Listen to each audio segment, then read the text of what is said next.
Merci de nous préférer sur Bénin Business 24 pour vous informer. Bienvenue aux 12h45. On parle dans cette édition de la Journée mondiale d'information sur le développement instituée par l'Assemblée générale des Nations unies en 1972. Une journée qui interpelle sur les problèmes du développement et la nécessité d'intensifier la coopération. Des opportunités de financement et de transfert de technologies dans le domaine des énergies renouvelables existent dans le monde et pour en tirer profit, le Bénin ne ménage aucun effort. Comment? C'est à savoir dans un instant. Et puis on évoque également dans cette édition l'un des freins à l'éducation et à la scolarisation de la jeune fille, les grossesses en milieu scolaire, un phénomène qui affecte la croissance économique et dont l'éradication est indispensable.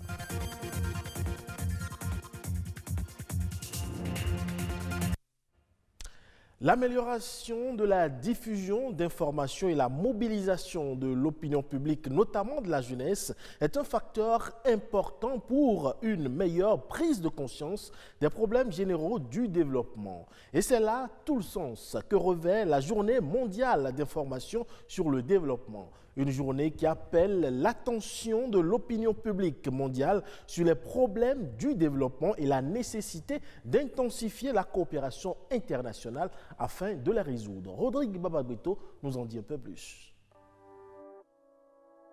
L'information, un mot devenu aujourd'hui la clé du progrès et de la prospérité.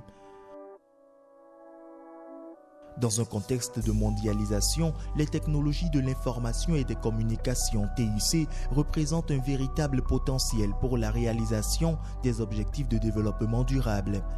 Pour le règlement des problèmes de développement, les TIC ouvrent des perspectives nouvelles. Elles peuvent favoriser entre autres la croissance économique, la compétitivité, l'accès à l'information et au savoir, l'élimination de la pauvreté et l'inclusion sociale. Des perspectives qui contribueront à accélérer l'intégration de tous les pays dans l'économie mondiale, surtout les pays en voie de développement.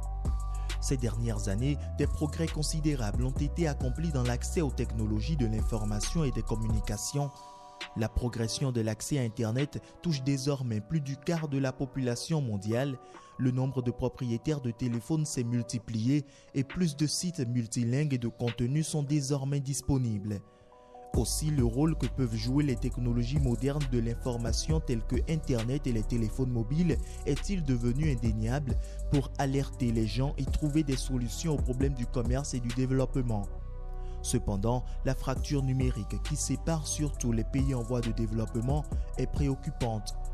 Cette fracture a des répercussions sur de nombreuses applications pertinentes d'un point de vue économique et social dans des domaines comme la gouvernance, le commerce, la santé et l'éducation.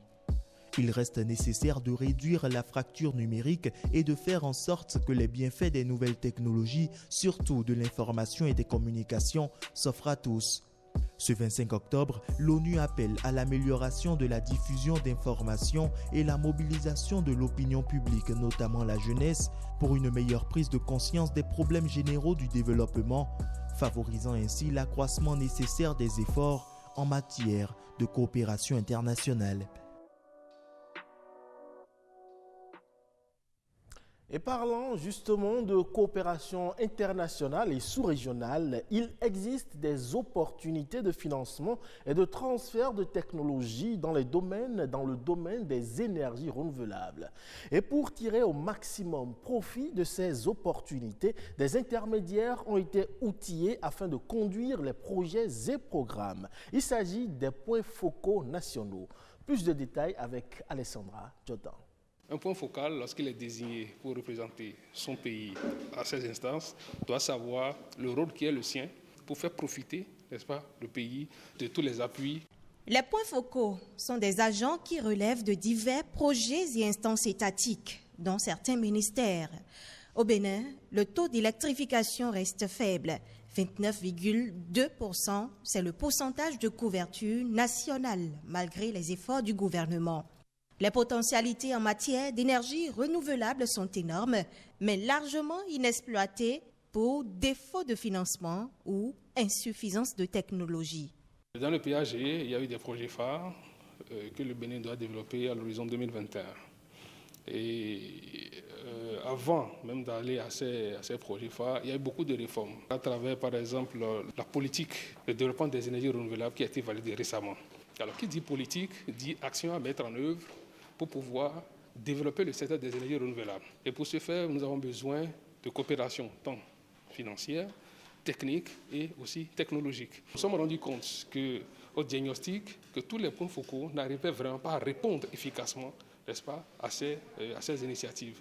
Ils sont désormais outillés sur le contenu de leur rôle, responsabilité et sur la gestion des partenariats avec les organismes internationaux de coopération en matière de développement des énergies renouvelables et de l'efficacité énergétique. Nous aurons des simulations qui nous permettent, à la fin de la formation, de répondre à une seule question, laquelle, qu'est-ce que je dois faire pour que le programme de développement de l'énergie renouvelable et de l'efficacité énergétique porte plus de fruits au Bénin. C'est des points focaux qui sont désignés dans le cadre de coopération du Bénin avec des initiatives tant sur le plan sous-régional que sur le plan international. Si nous améliorons nos capacités en matière de suivi de projets, de gestion de projets, je crois que c'est pour que les projets puissent mieux fonctionner. Et aussi, il y a une idée derrière, c'est de pouvoir saisir davantage les opportunités qui se présentent à notre pays. Le programme d'appui institutionnel et de renforcement des capacités des acteurs du secteur de l'énergie au Bénin, RECASEB, veille au grain pour que les objectifs soient atteints. Et puis on parle de ce phénomène qui constitue une entrave à la scolarisation et à la promotion de l'égalité d'accès ainsi qu'à l'autonomisation des femmes. Il s'agit des grossesses en milieu scolaire. Elles constituent une vive préoccupation dans beaucoup d'établissements scolaires au Bénin en raison du nombre important de cas recensés chaque année. Un phénomène à la peau dure que Alexandra Dioton aborde à travers cet élément. 3000 cas de grossesse en milieu scolaire dénombrés sur l'ensemble du territoire national courant l'année scolaire 2016-2017. C'est le plus fort taux jamais atteint au Bénin. 3 années scolaires sont passées. Le phénomène régresse certes, mais est toujours présent. Ici, au CEG Bégamé, à Cotonou, à peine la rentrée scolaire 2020-2021 a démarré, qu'un cas est déjà signalé. C'est les parents qui viennent nous informer. Et une fille de 5e, elle passe en 5e, elle a déjà 17 ans. Donc elle est engrossée par un apprenti électricien qui a 19 ans. Et c'est toujours comme ça. Les grossesses en milieu scolaire sont la conséquence d'une forte activité sexuelle précoce, au dit du spécialiste. Pour les jeunes entre 15 et 19 ans, la prévalence est de 37% déjà qui vont au sexe. Donc quand il y a une forte activité sexuelle chez les jeunes et qu'on ne trouve pas le moyen de canaliser ou le moyen d'accompagner les jeunes dans cette activité sexuelle-là, je pense que c'est ça qui entraîne le fort taux de grossesse. Ça dépend de sa condition de vie, de comment elle vit et de ses amis. Si la jeune fille est bien éduquée à la maison, elle ne peut pas faire l'acte sexuel précocement. Les principales causes d'une sexualité précoce sont ainsi identifiées. La pauvreté, la mauvaise fréquentation et les failles dans l'éducation. École, parents, société, les responsabilités sont partagées.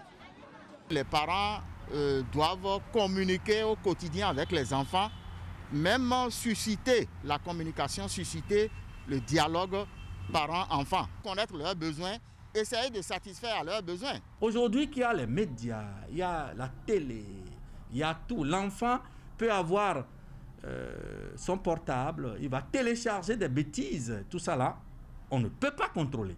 Les conséquences sont celles qu'on voit à la déperdition scolaire. Aujourd'hui, il y a une pluralité de films. Depuis quelques années, les activités de sensibilisation pour éradiquer le mal se sont multipliées. Dans les établissements, les apprenants sont conscients des enjeux. Si tu sais ce que tu veux, tu ne vas pas te créer des conséquences et aller attraper une grossesse. On ne peut pas faire des rapports sexuels sur les bancs. Et au cas où vous en faites? Il faut se protéger. Il est préférable que tout un chacun de nous soit patient, s'abstienne face à certaines choses. Ce message rejoint celui véhiculé par cet enseignant dans son rôle d'éducateur. Il n'y a pas de mauvaise fille sans mauvais garçon. Oui, je nous invite et je vous invite, vous jeunes, à vous abstenir de ces activités et de vous occuper de votre travail, car l'avenir, ça réserve beaucoup de surprises agréables pour vous. Merci. Chaque acteur conscient de son rôle, mieux, la lutte contre le phénomène des grossesses en milieu scolaire portera des fruits. Et vous le savez très certainement, se faire former vous permet d'acquérir des connaissances dans plusieurs domaines, mais la formation professionnelle, quant à elle, offre des qualifications dans un domaine plus précis, ce qui oblige parfois les demandeurs d'emploi à être plus compétitifs sur le marché pour répondre aux exigences des recruteurs. Mais la formation professionnelle est-elle une solution contre le chômage? La réponse. La formation générale, c'est qu'elle est générale et au bout du compte, vous n'êtes pas en mesure de dire « voici ce que j'ai appris, voici ce que je peux faire ». Mais la formation professionnelle, elle est spécifique. Voici ce que j'ai appris et ça me permet de faire ça, de faire ça, de faire ça. Parce que tout est question d'objectif professionnel. Qu'est-ce que vous voulez? Quel est votre objectif? Vous voulez aller où? Vous voulez faire quoi? C'est une question de motivation. Il y a des gens qui décident d'aller dans la recherche. Ils savent pourquoi et c'est parce qu'ils en ont la passion, la motivation. Donc, la question c'est que lorsque vous faites une formation professionnelle, dans 99% des cas, vous avez un savoir-faire. Et c'est grâce au savoir-faire qu'on peut travailler pour son propre compte ou pour le compte d'autrui. Aujourd'hui, lorsque vous embrassez une formation professionnelle, la probabilité pour que vous ne chômiez pas, elle est très forte, comparée à la formation d'ordre généraliste. Parce que le marché est comment? Lorsque tu cherches du travail, on va te poser une question. Qu'est-ce que tu veux faire? Et ce que tu veux faire, est-ce que tu sais le faire? Est-ce que tu en as les savoir-faire? Toute la question est là. Aujourd'hui, ce que vous avez appris, il faut être en mesure de bien le faire. Parce que vous n'êtes pas le seul sur le marché. Bien le faire, soit pour ton propre compte, alors tu es dans l'auto-emploi, l'emploi indépendant, ou pour le compte d'autrui, et c'est parce que tu sais bien le faire qu'il va te payer un salaire.